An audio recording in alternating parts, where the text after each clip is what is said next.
Thanks for joining us, everyone. We'll let everybody settle in and we'll get started in just a second.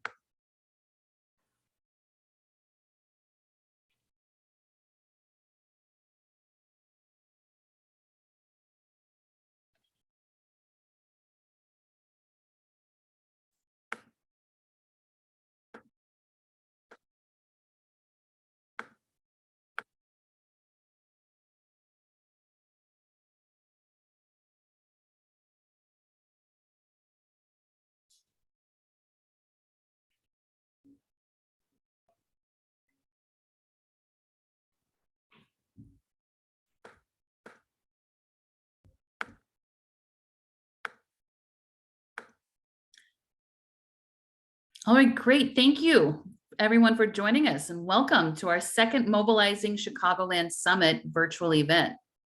While we're settling in, go ahead and drop a note in the chat with your name, organization, and if you're working with or partnering with CETA, share a bit about that as well.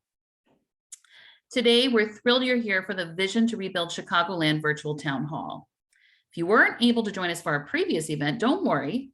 You can enjoy today's session and watch it later. We're going to go ahead and drop the link in the chat now.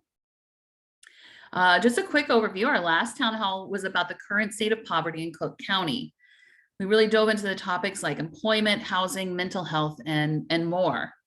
And today, we're going to talk about how we address these needs so we can jointly build a thriving Chicagoland. And that jointly, that togetherness, is really critical to our discussion today and the theme that you'll see throughout. We're going to go over a flexible model of economic and community development, but this model's foundation is all about partnership. We hope you can take the pieces of this presentation and model back to your organization or company to advance your mission as well. And we hope you're inspired to think differently about how we are rebuilding together stronger. And of course, we hope you're excited to explore ways we can collaborate to drive innovation solutions to poverty together. Just real quick, today's agenda is all about this model, our theory of change.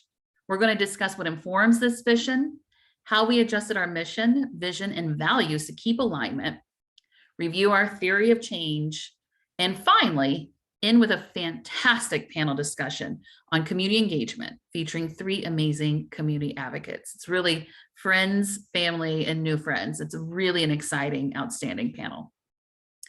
The panel features Bernita Davenport McWhite. She's a returning citizen with 25 years of customer service and logistics experience. She works as the business solutions manager at the North Lawndale Employment Network in Ready, Chicago. In addition, Bernita is an Illinois Prison Project Ambassador, Heartland Alliance Reentry Committee member, and CETA's Ambassador. She's the 2019 Empowerment Award winner. And within all this, she's also pursuing a degree in social work. As a huge advocate for inclusion and equality, she serves as a voice for those who deserve second and third chances. We're excited to have our dear friend Bernita here today. In addition, Darnell Johnson is joining us. He's the CEO and president of Urban Efficiency Group, Illinois' first native minority-owned utility implementation and sustainability design firm.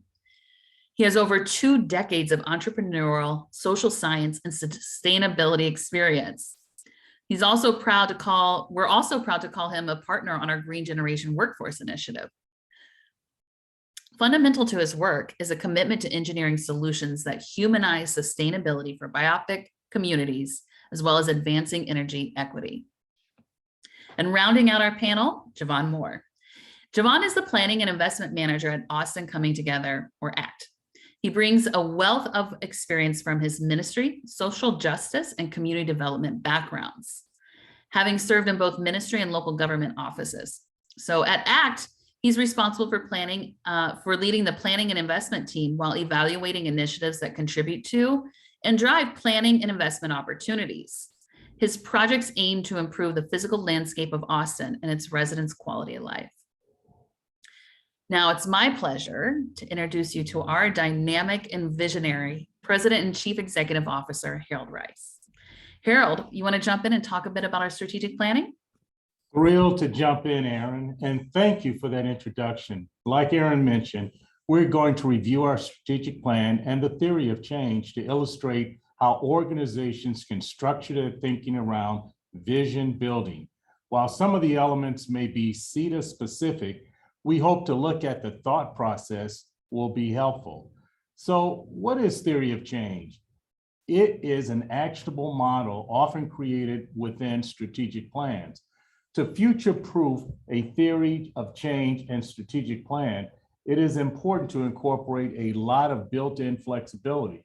For example, our theory of change is agile enough to guide the organization through 2026 with the understanding that community needs may shift. To make a sturdy yet modular plan, we incorporated all of the input you will see on this slide. And since CETA is part of the national network called the National Community Action Partnership, we've accounted for both local and national trends while staying aligned to the mission and values of community action. It is critical to be thoughtful to include as much community insight as possible. And remember, staff is a key member of the organizational family.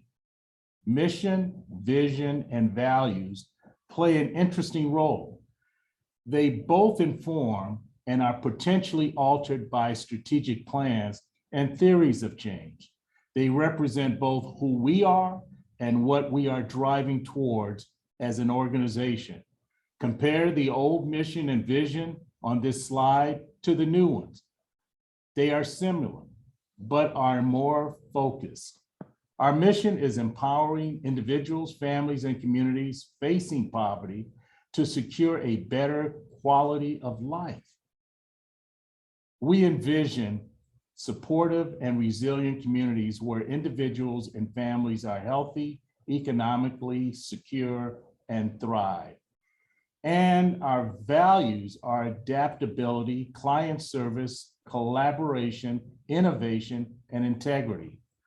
Hold the mission, vision, and values in your mind while we go through this next session, which is our theory of change. A theory of change starts by plainly stating the current conditions or challenges an organization is working to resolve. For CETA, these conditions are that Cook County is a densely populated area with 750,000 people living in poverty. That this is largely due in part to wide opportunity and resource gaps, and that the cause is limited access to basic human rights and needs like food, housing, water, childcare, and job training. After developing an intimate understanding of current conditions, it's time to look at the general strategies and tactics to deploy. Strategies and tactics are where things get very customized to fit your organization and vision. So I won't spend too much time reviewing ours, which you will see on the screen. But I will say that each of these strategies and tactics aim to enhance something we're already doing to take it to the next level or work to address gaps we've identified in our initial planning phase.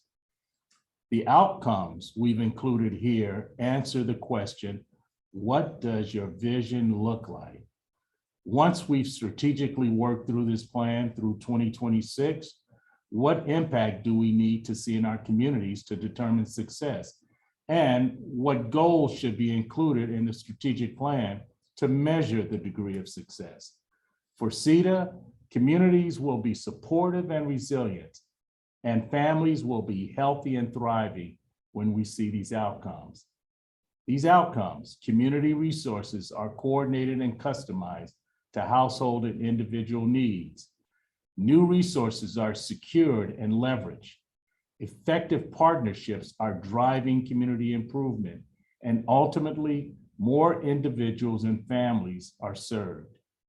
We're going to talk today during our panel discussions more about partnership and community engagement can bring to these outcomes to life. A great example, in fact, is our budding partnership with NAMI Chicago, the local branch of the National Alliance on Mental Illness. Poor mental health can be caused and worsened by poverty, and NAMI, along with CETA, see the intersection of our missions around this topic. We've had some great talks and learned how closely our visions align. Now we're preparing to work with NAMI to socialize an expanded mental health hotline among low-income communities in the South suburbs to get desperately needed care to the residents. In this one aspect of our one partnership, we're bringing together all of our outcomes: coordinated, customized community resources new to CETA, an effective partnership, and ultimately serving more clients.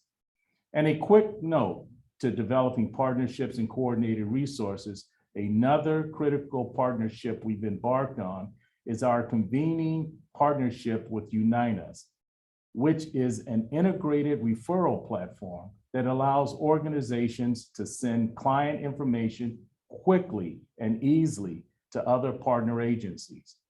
We're hoping to build the platform with Unite Us to better serve our neighbors in need. If you want to learn a little bit more about getting listed on the Unite Us platform and becoming integrated into this network, please send an email to outreach@cetaorg.net. outreach@cetaorg.net. Now back to the topic at hand. And from all of this work, our vision for thriving Chicagoland comes more into focus. CETA's full strategic and tactical plan will be published in the coming weeks, but we wanted to get the conversation going to not only inspire alignment across partner organizations, but to spark thought about how we can collaborate and integrate to better serve Chicagoland. We'll send out a link to our full theory of change after this event. And while this is our own vision and plan, we think this model can universally be helpful for other organizations with similar goals. And now for the moment I know you've all been waiting for, it's time to welcome James Flagg, CETA's outreach coordinator, and our esteemed panelists for what I know will be an insightful discussion. Kick us off, James. Not a problem, Harold. Thank you very much for the warm welcome. And thank you for breaking down the theory of change for us. And hello to all of our fantastic and amazing panelists. Joining us today, we have Ms. Bernita Davenport McWhite, Business Solutions Manager at the North Lawndale Employment Network in Ready, Chicago. Darnell Johnson, CEO and President of the Urban Efficiency Group, and Javon Moore, Planning and Investment Manager at Austin Coming Together. Now, the three of you have had such great insights on community and partner engagement from grassroots efforts to national advocacy. So I'm going to just jump right into our questions to get your wealth of knowledge. So first, a question for everyone. Well, you know what, ladies first, since this is Women's History Month, we will start with Ms. Bernita. If you're okay, Bernita, we'll give you about a minute to speak, then on to Darnell and to Javon. So Ms. Bernita, please tell us a little bit about your organization, where you do your work, which communities you serve, and the demographic of clients that you typically work with. Ms. Bernita? Thank you, James. Good afternoon, everybody. I am Bernita Davenport McWhite. I am a Business Solutions Manager for a program with the North Lawndale Employment Network, which is called Ready Chicago, a gun violence initiative. We work primarily in North Lawndale communities. Our goals are to secure employment, sustainable employment for our clients, close the educational gaps, as well as improve the household economic conditions of the families here in North Lawndale. Even though we are based here in North Lawndale, we are trying to reach other communities as well that are facing those disparities and help everyone. Thank you. Thank you, Ms. Bernita. And Darnell, same question for you. Good evening. Good morning, everybody. My name is Darnell Johnson. As previously mentioned, I'm the president and sustainability architect for Urban Efficiency Group. We are a minority-owned sustainability design firm, and our focus is to assist BIPOC communities and preparing end-to-end and comprehensive sustainability strategies end-to-end, which crosses over many of the mediums that have already been discussed today, that being, making sure that communities are prosperous through localizing workforce development and training opportunities in emerging spaces, especially in our green economy, and making sure that our BIPOC communities have access to that and that are able to get in and be competitive in that marketplace. Additionally, our focus is primarily the greater Cook County area. Our target initially, our entry point is really with municipal leaders. So we start our conversations with mayoral leaders, and that begins to expand into various departments and other stakeholders within that community. We're currently working with about 15 municipalities throughout Cook County, in both South Suburban Cook as well as West Suburban Cook.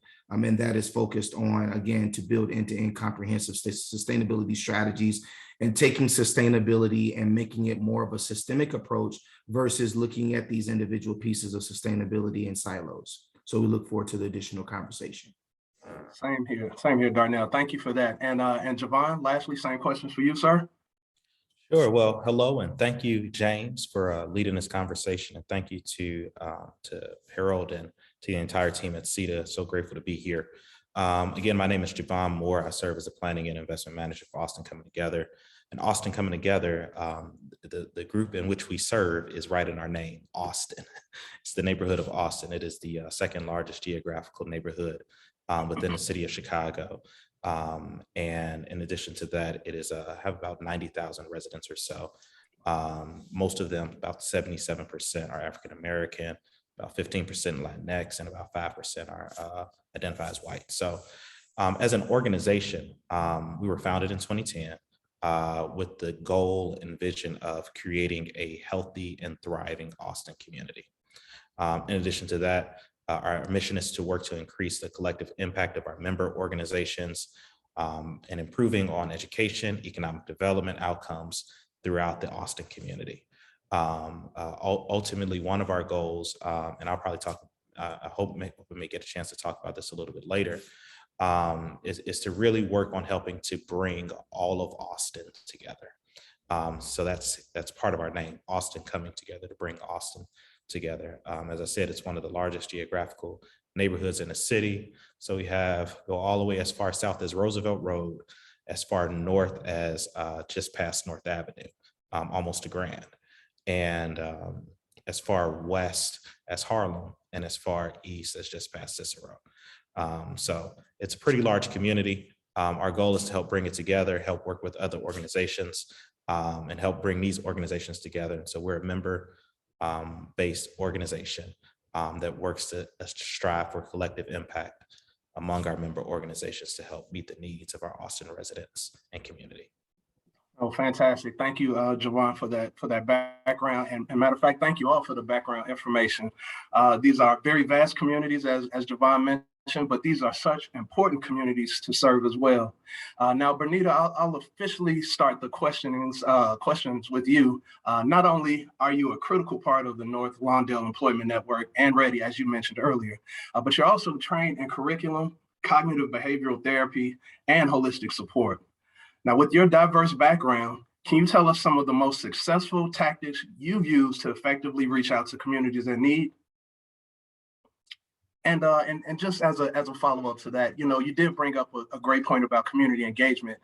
Just as a second part to that question, how are you able to connect your clients and neighbors to resources to address those needs? So again, first part, tell us about your tactics you use to engage communities in need. And then how are you able to connect your clients and resources, clients and neighbors to those resources? Thank you, James. So as far as the cognitive behavior therapy, here within my role within Ready, there's a stigma that's attached to the word therapy sometimes.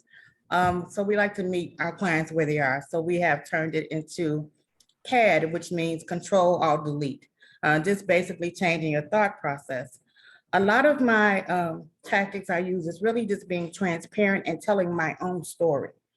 So the clients and people that I come in contact with, they turn from clients to actual neighbors, because I am a resident, a longtime resident of North Lawndale and my story of struggle and how I was able to get to where I am today.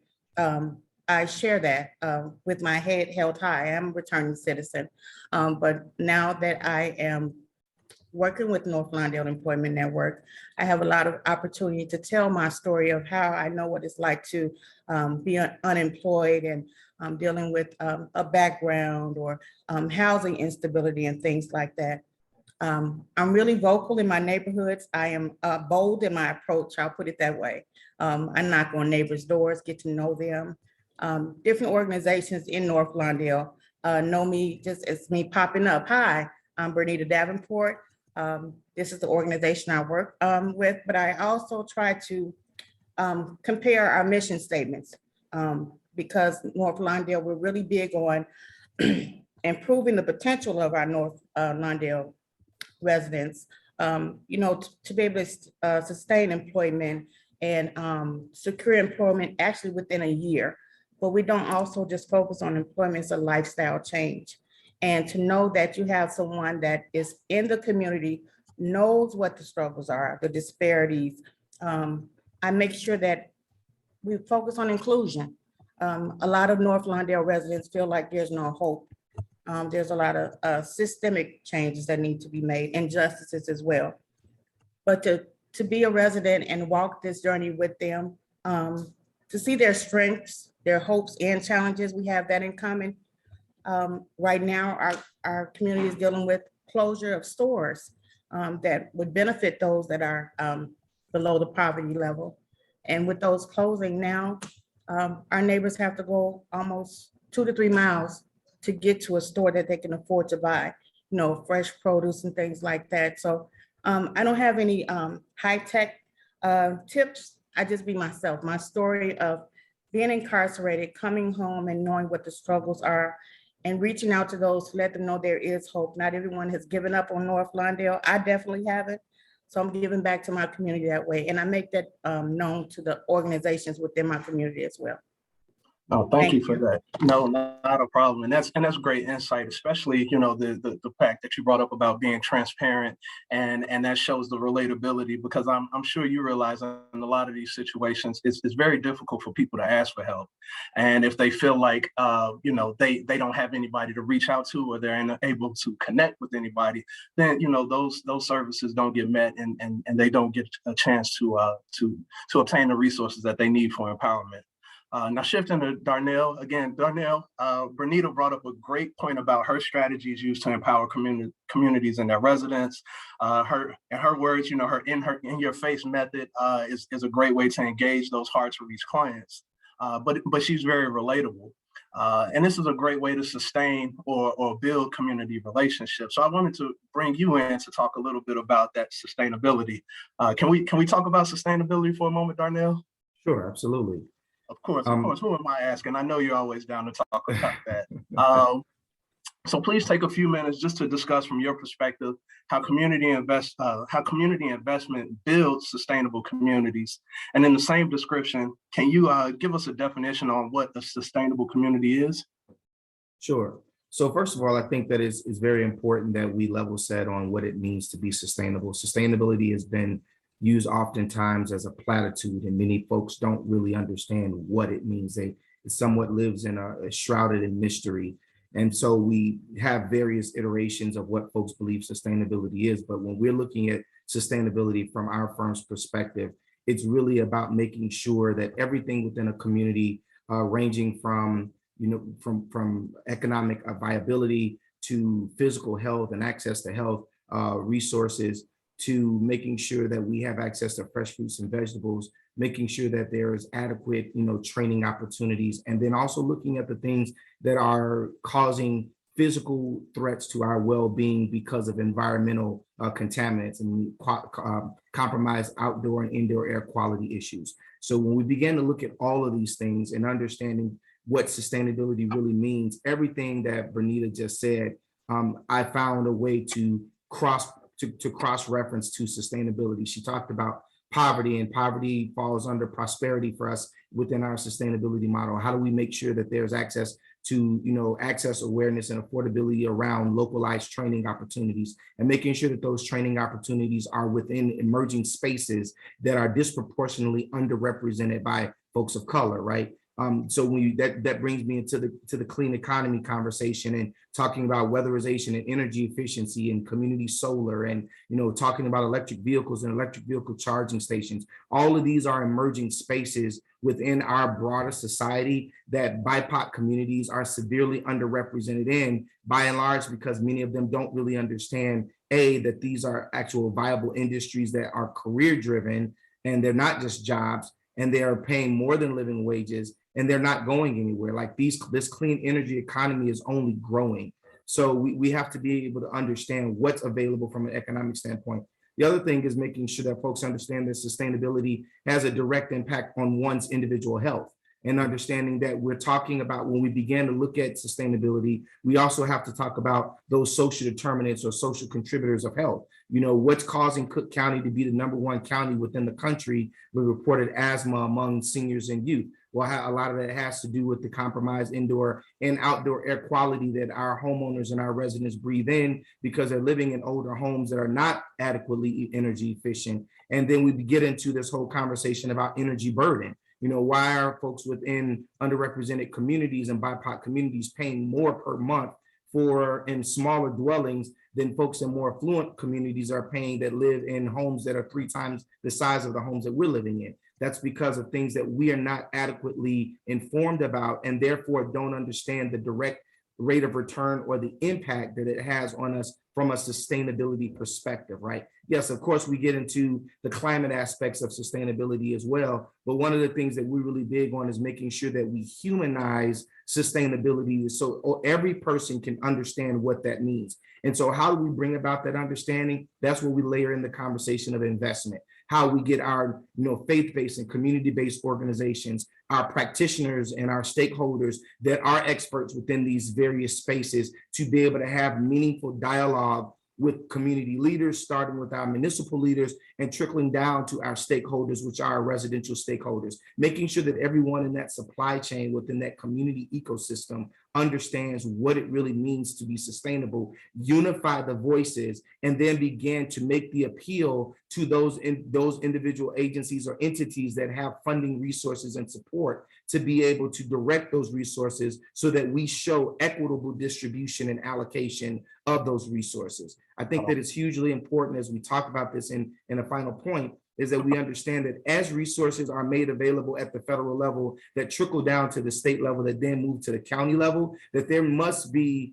localized fiduciary agents within our local community that can handle those resources, so that, going back to Bernita's point, that residents that may have transportation limitations are not stymied in adoption and participation because they have to travel much further than what they have the bandwidth to do so, and ultimately are discouraged because of that travel and that commute. So we need local partners to be able to be invested with those resources so that residents in the local communities can have access.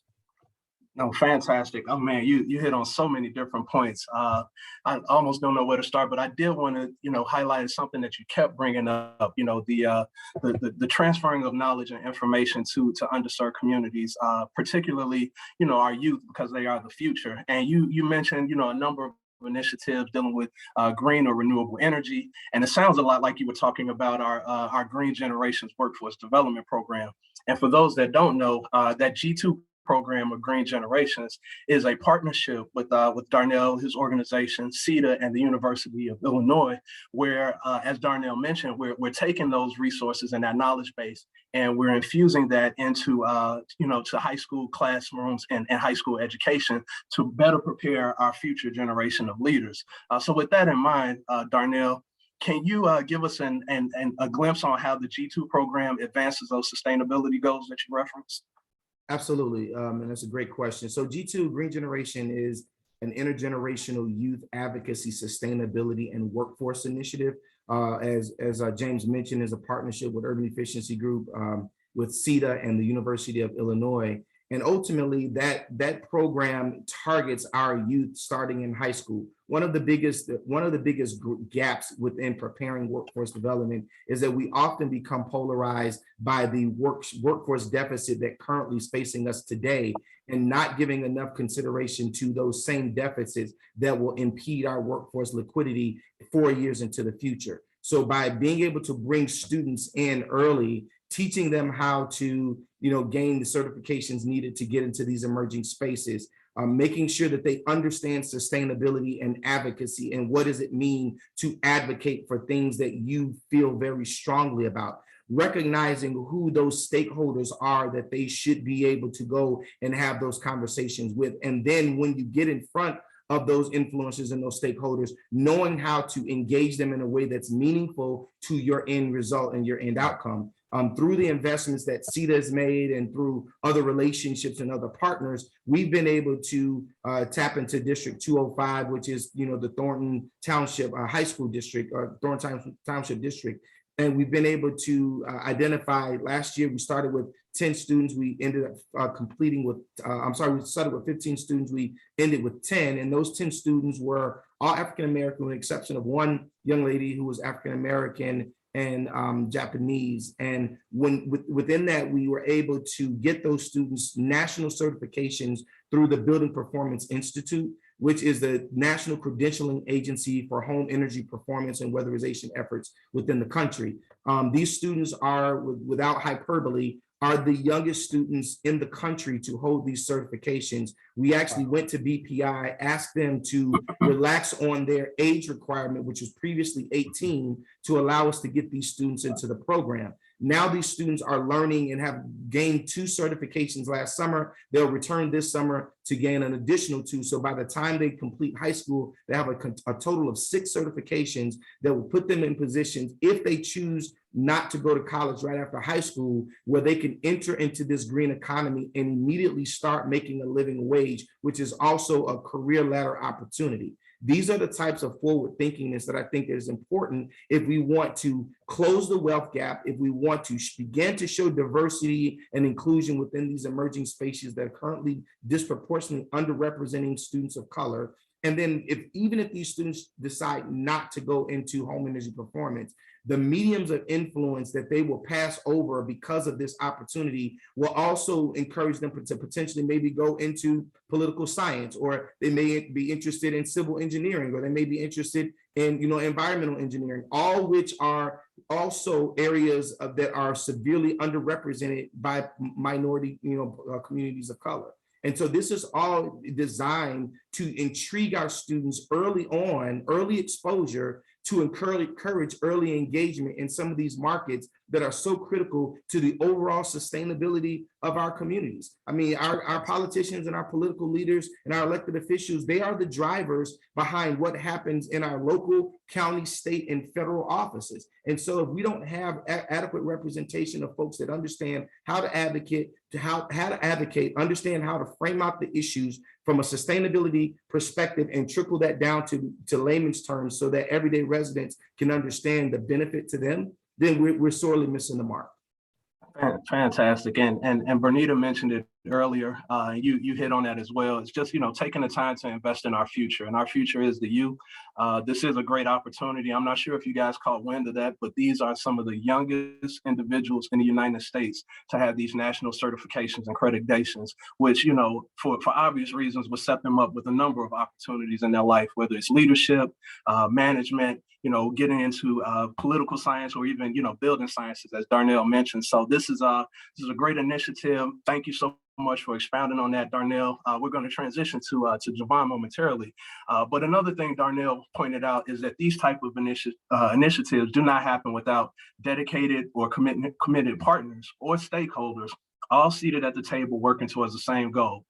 Now, Javon, before I get your thoughts on partnership and programming, I did want to reference your quality of life program. And if you're okay with it, I'll give you a minute or two. Can you just describe what the quality of life program is and how that affects your work at Austin Coming Together? Yeah, sure, of course. So our quality of life plan it came as a result of our community applying to LISC, Local Initiative Support Corporation, which is a nonprofit that helps to work with communities, communities to get them quality of life plans and other things to help bring their communities together and achieve collective goals for their communities. And so our quality of life plan, or Austin's rather, quality of life plan, is called the Austin Forward Together Plan. It's a set of goals that were created by our community members and designed to address about 23 strategies, 84 actions across the entire plan, and it consists of 7 issue areas. And so the goal is to try to address these issue areas between 2019, which is when it was debuted in December of 2019, all the way through 2024. And the goal is to address each and every one of these actions across these issue areas. Those include community narrative, education, housing, youth empowerment, economic development, public safety, and civic engagement. And so part of our plan, what was very special about our plan is the fact that it was community residents that helped to formulate this. And not just community residents that helped to formulate it, but it's community residents, business owners, partners that help to drive forward many of the goals that are found within our plan.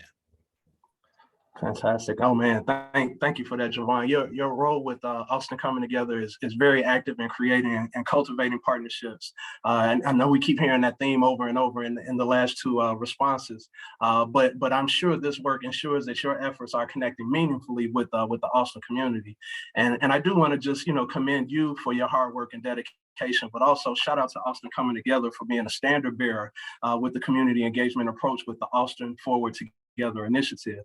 And now, in your opinion, I did want to ask this: how do you set a program up for success? For instance, what are some of the key takeaways you have so far from starting this quality of life program in Austin? You talked about the buy-in from the stakeholders, but are there any other takeaways you can elaborate on from from the quality of life initiative? Yeah, sure. So our Austin Forward Together plan, or our AFT plan, is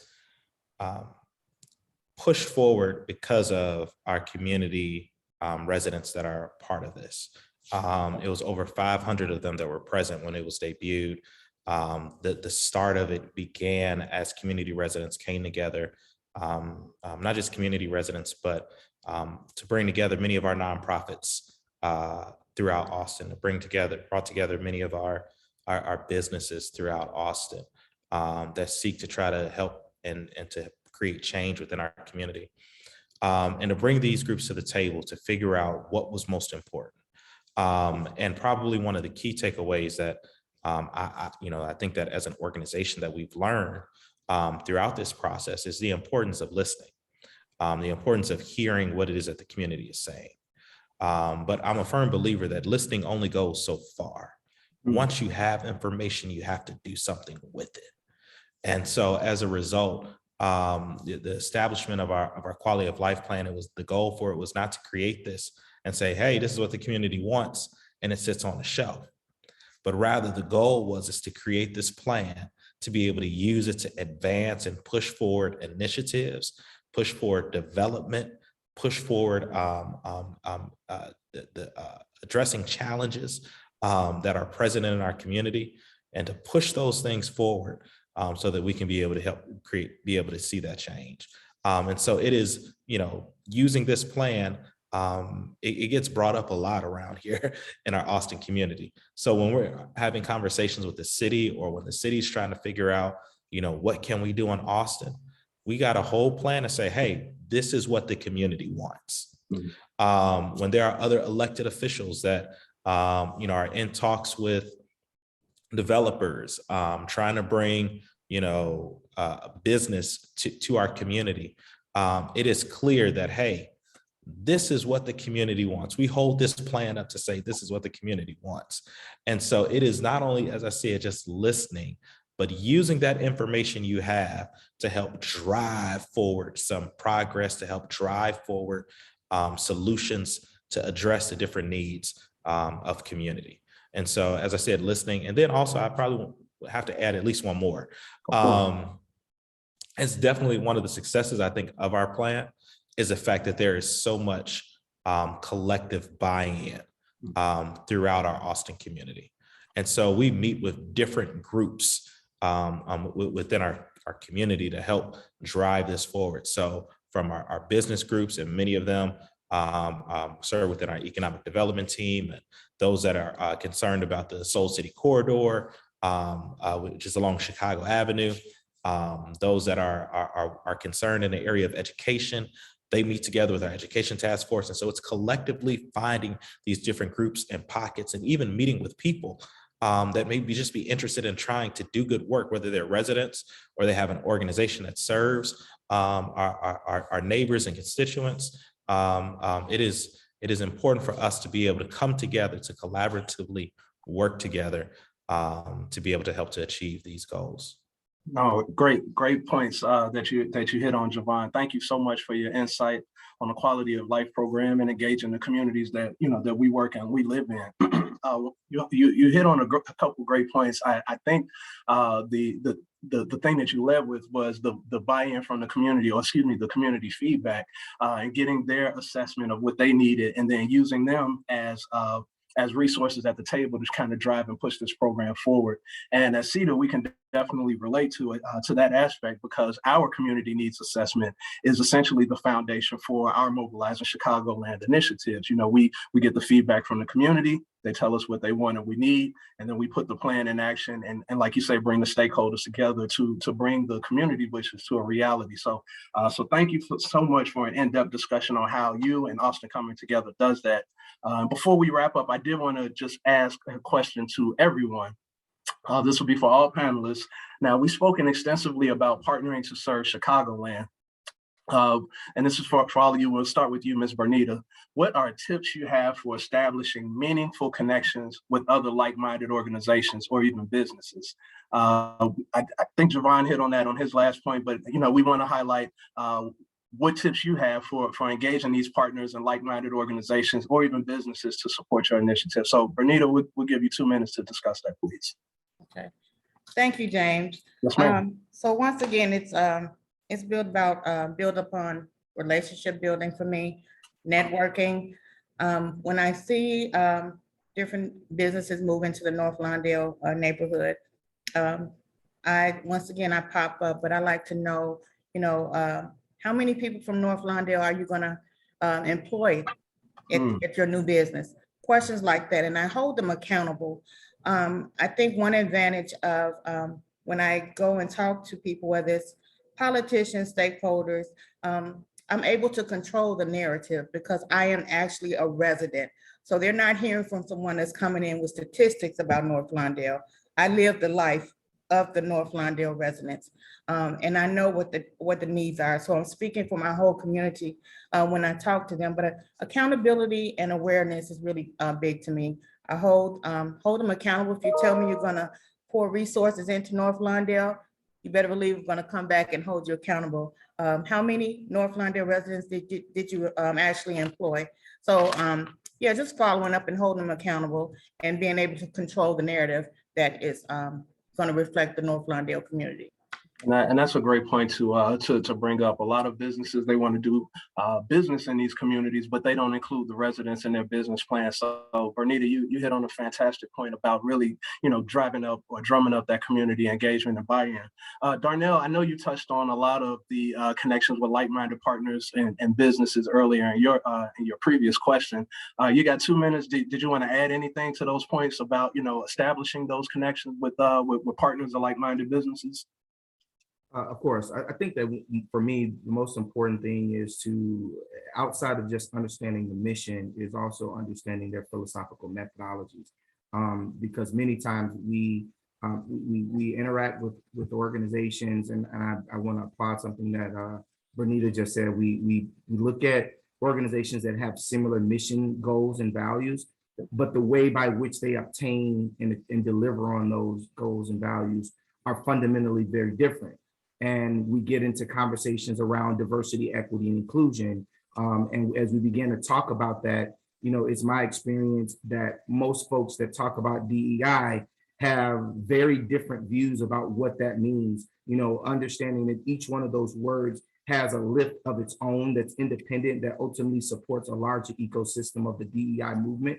And so understanding what that means, I mean, if we're talking about, to Bonita's point, if we're bringing in workforce development opportunities, then how many of the folks that you want to hire from my community, right? You know, what does the demographic makeup look like? What does the advancement opportunities look like? How do we make sure that within those organizations that are hiring, that the folks that are coming from Black and brown communities that may have other challenges that they have to overcome, that there are policies and protocols in place that are going to be best serving those individuals? Because let's be honest, many of these organizations that have just started on this DEI bandwagon, their internal infrastructure does not support the hiring and the advancement of folks that are coming from diverse backgrounds, diverse demographics, race, and ethnicities. And so we as stakeholders and as practitioners have to be very intentional when we're building partnership, that we have those conversations that sometimes may be very difficult, but are also very necessary. Otherwise, we're hiring people to go into systems that are ill-equipped to really deal with the challenges that they may be needing to overcome, and ultimately are quickly cast away as being incompetent or untrainable, and all of these other titles and labels that are given to folks prematurely, because the reality of it is the organization that they came into was ill prepared to deal with that demographic and diversity spectrum, right? And so therefore it's easier to say that there was a problem with the candidate versus saying that there's a problem with the organization, that we need to look internally and figure that out. So I'm very intentional about making sure that as we build partnerships, not only bringing on new partners, but even exploring these conversations with folks that you've been working with for years. One of the things that I think that we need to be very intentional on as well is the fact that we've become so commonplace with many of our partners that we forget that the world is constantly changing around us. But many of these organizations that we're working with are not changing. So therefore, we have to ask the questions, where do we rely on conversations around diversity, equity, and inclusion? And if those policies and practices are not in place, how do we get them in place so that we can all collectively, build an ecosystem that supports? One of the things that, I'll say this and I'm done, one of the things that we have to remember about, BIPOC stakeholders, Black and brown influential diverse thought leaders, is that in addition to delivering on the goals that are placed in front of us, we also have a responsibility to maintain our integrity in the eyes of the communities that trust us, right? And so we don't have the liberty or the luxury of going into communities making promises and not delivering on those promises, because that's what our communities have been, that's the type of treatment our communities have received time and time again. I don't play around with those types of inadequacies, because it makes, not only does it make me look ill-prepared and lacking of trust and integrity as an individual, but what does that say to other counterparts that are looking on, that are saying, hey, if he feels like that and he feels that it's okay to do that, then we can just kind of rinse, wash, and repeat. And it's just this cycle that's never broken. So I think that's very important. No, it's extremely important for the main points of that you brought up, but just breaking that cycle and giving people a full understanding of what that DEI, diversity, equity, inclusion lens really means for an organization. So thank you very much for that insight. Javon, I'll kick it over to you. Same question, sir. What tips do you have for establishing meaningful connections with like-minded organizations, or, as you mentioned, some of your for-profit businesses? Yeah, sure. So again, I kind of alluded to these previously on the last question, but I just do want to lift it up in a very simple way. Listening, lifting, and leveraging.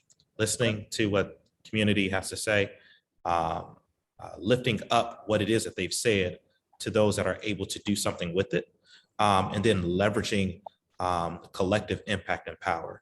I'm a firm believer, and I think our organization believes in this idea that teamwork makes the dream work. And part of that is seen through our ability to be able to convene different organizations to come together, to sit at tables together, to see how can we best work together collectively to help impact and make an impact in Austin. So I'll give two examples of that. So one is found in our Austin Workforce Collaborative, which includes several groups of workforce partners that are either situated in Austin or that serve Austin residents. And these are areas all the way from construction to warehouse management and warehouse working, and all the way to education. So with early childhood education and things like that. And so collectively, we gather our partners together to have meetings to try to figure out ways in which we can help to overcome some of the hurdles that are impacting the success of their programs, but also overcome the hurdles that are impacting some of the residents and the persons that are situated within those programs. The other one is Austin Eats. It comes directly out of our quality of life plan, our Austin Forward Together quality of life plan. Austin Eats is a collection and a collective of different stakeholders and persons that are interested in helping to create a healthier food ecosystem throughout Austin. So what does that mean? So collectively, we come together and thankfully we've been able to have funding from different partners to be able to help drive forward some of the goals and needs as it relates to food. One of them is supporting a woman by the name of Liz Abinah, who is opening up her own Black-owned grocery store in Austin on Chicago Avenue in the Soul City corridor called 40 Acres Fresh Market. Another way we come together is we work together with the different farms and gardens that are present throughout Austin and work together to ensure they have what they need to be successful. And there's several other ways that we're working together, you know, making sure that we do food education and have not classes, but documentary screenings and opportunities for persons to come together to see how we can collectively make that difference in our neighborhood. No, I appreciate you just expounding on the points that you brought up earlier, and to the three of you guys, fantastic responses, not only on how to identify potential partners, but once you have identified those partners, how do you align efforts to support your overall mission or goal? I don't know about the rest of you all, but honestly, I could listen to these three talk about community engagement and sustainment for hours. We might have to come up with a podcast or something. But no, I really do appreciate you guys for being candid and honest with your responses. Now, to wrap things up, before I kick it back over to Aaron, I did want to ask one more question for everyone. And if you could maybe just take about a minute to expound on this. How are you all individually or currently working to bring your vision to life? And we'll go in reverse order. So a minute for Javon, a minute for Darnell, and Ms. Bernita, you can wrap us up. So again, the question is, how are you currently working to bring your vision to life? Yeah, sure. So let me start off by saying thank you again for the opportunity to be able to share what it is that we do here at Austin Coming Together, and particularly with our quality of life plan. Ways in which we work to help bring this to life. So there's a couple of different initiatives and things that are happening. Probably one of the biggest, because it's a long list, but one of the biggest is that we're working towards is the Aspire Center for Workforce Innovation. The Aspire Center for Workforce Innovation is a collaborative effort between Austin Coming Together, Westside Health Authority, By the Hand Club for Kids, the Jane Addams Resource Corporation, coming together to work together to not build, but to redesign and repurpose one of the schools that was closed down when think back in 2015, 2016, somewhere around there. One of the schools that was closed down, Emmett School, located at the corner of Madison and Central. And since then, it sits at a very busy business corridor for Austin, a thoroughfare for Austin, but it's been sitting vacant since then. One of our goals is to help repurpose this, to make this into a workforce training center that will house the Jane Addams Resource Corporation, house their warehouse and a training center that they use to teach persons how to work the different things within warehouses and whatnot that are throughout the city to train a workforce.